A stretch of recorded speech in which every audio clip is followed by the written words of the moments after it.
There are a lot of exciting things to talk about, to discuss, following the Minnesota Vikings advancement to 10-2. One game behind the Detroit Lions with one matchup to play. The Lions play the testy Packers next week, which is becoming a fun discussion. Because at this point, would the Minnesota Vikings rather have the Detroit Lions lose and you can battle for the 1 seed? Or would you rather have the Green Bay Packers lose and that first wild card spot is practically almost a cinch if the Green Bay Packers fall to the Detroit Lions, which would give the Minnesota Vikings a 2-game lead over that spot? So there's interest in both parties, and a discussion really is fascinating because I could see both sides of the coin there. And my first instinct is to say I'd rather have the Green Bay Packers lose.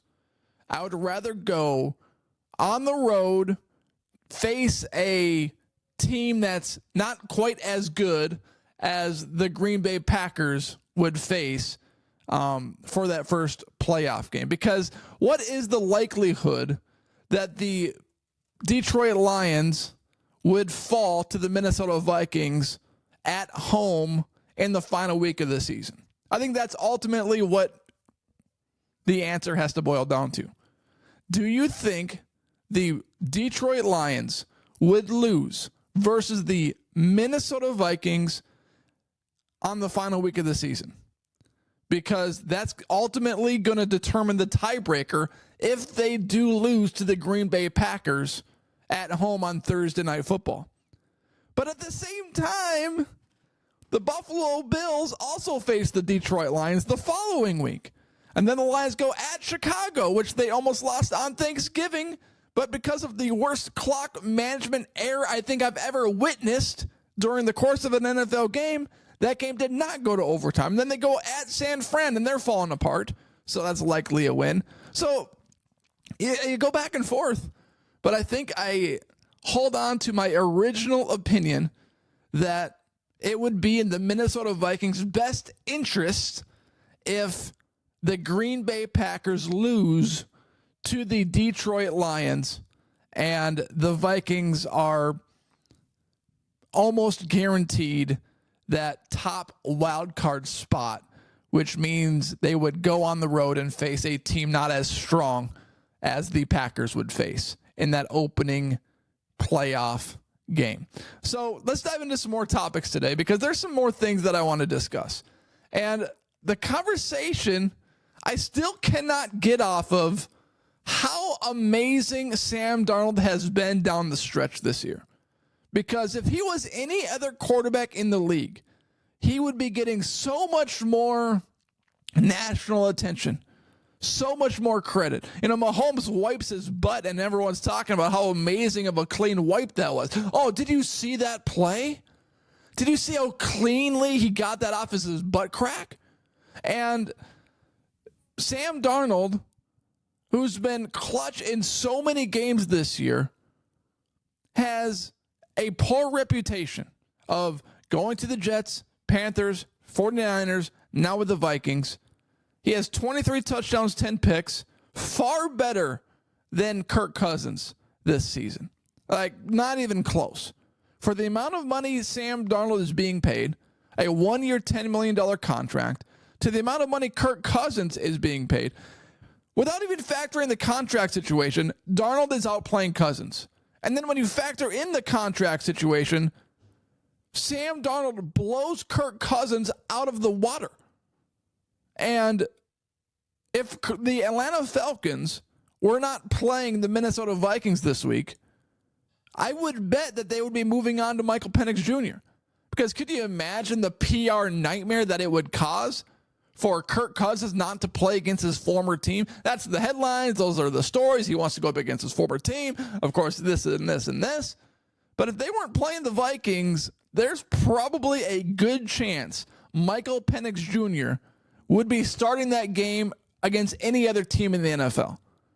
but it'd be a bad PR nightmare, so they're sticking with Kirk Cousins. And someone that does an amazing job of touching on stories all over the NFL. And I am a co-producer on the iHeartRadio team for this podcast that airs, the Good Morning Football Show. Peter Schrager gives so much love and credit to Sam Darnold. And he mentions his stats. He says, Sam Darnold has been at his very best when it's mattered this season. For the second straight week, he threw them to victory. Those are the words of Peter Schrager on the Good Morning Football podcast, or Good Morning Football television show that we convert into a podcast. Sam Darnold's numbers over the last 3 games: 811 passing yards, 7 touchdowns, 1 rushing touchdown, 0 interceptions, and 3 wins. I am more impressed over Sam Darnold's stretch of these last 3 games than I was the first 5 weeks of the season. And here's why. At some point following the first 5 weeks of the year, or whatever, first 4 weeks, Sam Darnold was going to, drop a little bit. It's going to happen. He's going to come back to earth. His true identity was going to be revealed at some point. Okay, this is still his 4th team in the NFL. Even though he was playing like a top 5 MVP candidate the first 5 weeks of the year. Then he started regressing. He held on to the football too long. He was tunnel visioning Justin Jefferson, which is all things that I was mentioning. Of course, I was getting a lot of criticism for that, even though it was factual. 3 picks in the red zone versus Jacksonville. But the fact that he bounced back from that and has returned to an MVP level these last 3 weeks. A lot of unfortunate things happened in the Bears game, but Darnold put the Vikings in a position to score 34 points in that game. Aaron Jones fumbled at the 1. And then onside kick, a little of this, a little of that. Sam Darnold still won and provided a game-winning drive for the Minnesota Vikings in that situation. And what Peter Schrager says in this is that for the second straight week, he threw them to victory. He's done more than that this year. It's true. He threw them to victory versus the Bears, versus the Cardinals, down 19-6. One of the big questions was, can Sam Darnold lead a Minnesota Vikings team from behind, from the back, instead of being in the front, instead of being on top? Can he do it from the back? 19-6 they were losing, almost in the 4th quarter. And there was no room for mistakes at that point. And Sam Darnold delivered for the Minnesota Vikings when the Minnesota Vikings needed points. A pick, a turnover, game's over. There's no room for error, no margin for error. And Sam Darnold delivers. Mr. Clutch. And why I say that Peter Schrager's comments aren't entirely accurate is because Sam Darnold's done more than that this year. When the Vikings were up 20-14 versus San Fran, and they needed a drive to put them away, he put them away. Won 23-17. Kicked a field goal, went up by double digits. Game's over. When Green Bay made that second half run, made it a 1-score game. Vikings needed to score, put the game away. Field goal, game over. It's a 2-point game, but game was over. Vikings went up by double digits with just 3 or 4 minutes left. Against the New York Jets, Vikings up 3 against one of the best defenses in the league at that point in the season. Go up by more than a field goal, put the game away, put the game in the defense's hands. Goes down the field, leads the field goal. The Minnesota Vikings quarterback, Sam Darnold, has been Mr. Clutch all season long. Even against the Detroit Lions, they had a lead at the end of the game. That one slipped away because the Vikings did have an opportunity to put the game away, and they didn't. They had a 3rd down play that they didn't convert. It happens. Against the Los Angeles Rams, they had a chance to go down and win the game. Didn't happen. But It was a very rare thing for that to happen anyways. Vikings were down 28-20. They needed to drive 99 yards down the field, no timeouts, get a 2-point conversion. The likelihood of that happening was so rare anyways. Versus the Tennessee Titans, win. Chicago Bears, win. Arizona Cardinals, win. Sam Darnold has been impressive this season, and he has been Mr. Clutch all year. For a guy that has really never been in that position before in his NFL career, he never had to really lead game-winning drives versus the Jets, Panthers, or 49ers. The team stunk, and he's a backup for the Niners. This is the first time Darnold has had all the pressure on him to deliver like this. The Jets had way bigger problems than Sam Darnold. Their organization is dysfunctional. Just look at the season. Panthers, dysfunctional. Just look at their owners. This is the first time in Sam Darnold's career where it's like, okay, this is my big question before the year started. Can the guy lead game-winning drives when the Minnesota Vikings need him to? Can you count on him when the Vikings are down 6, down 13? Can you count on him when he needs to put a game-winning field goal together? Because you can't count on everybody. Look at Lamar Jackson and the Baltimore Ravens.